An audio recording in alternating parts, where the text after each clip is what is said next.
How would you describe Mr. Verhofstadt not only as a political opponent but as a politician in general? Well, Mr. Verhofstadt has always been somebody of the big dreams and the great perspectives.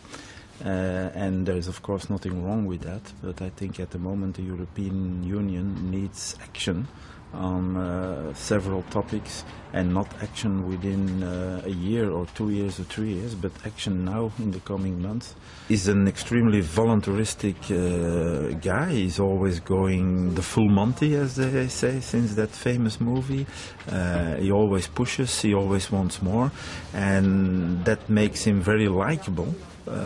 Because it's, of course, if you have big plans, you always can make people enthusiastic about them. But that's not enough today. And on the contrary, there is people won't go for these long-term issues if they see that what is today a problem for them, or what are the problems today, are not resolved sufficiently. And I think also that there is an issue of credibility in terms of people like Mr. Verhofstadt, but that also goes for other candidates that we see coming to the forefront now.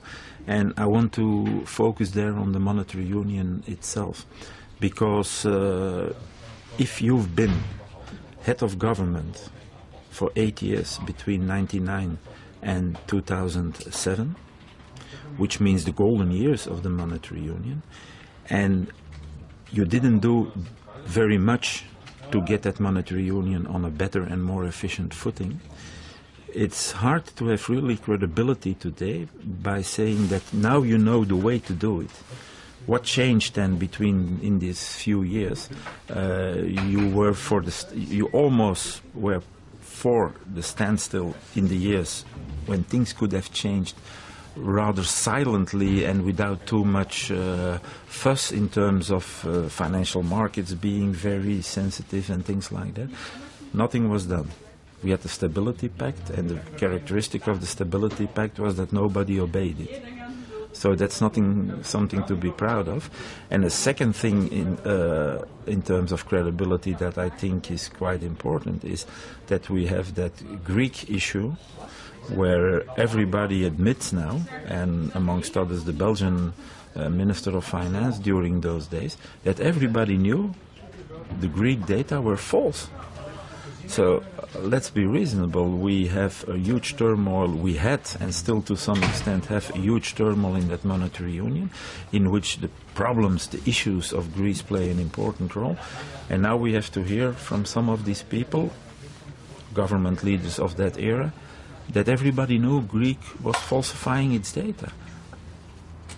I have an issue, or a credibility issue, with these people who are now saying, never mind what the others are saying, we know what we have to do to get this back on the right track.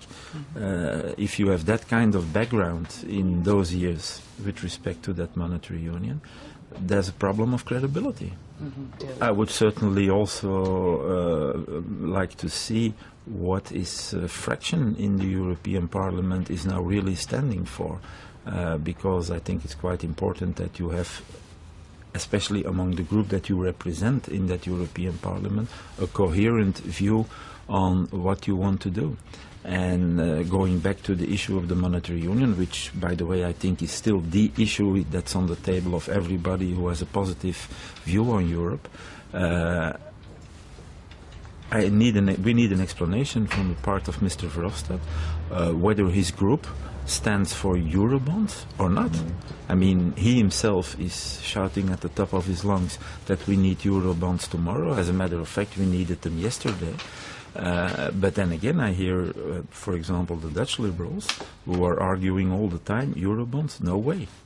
So, again, lack of clarity, lack of what the program is.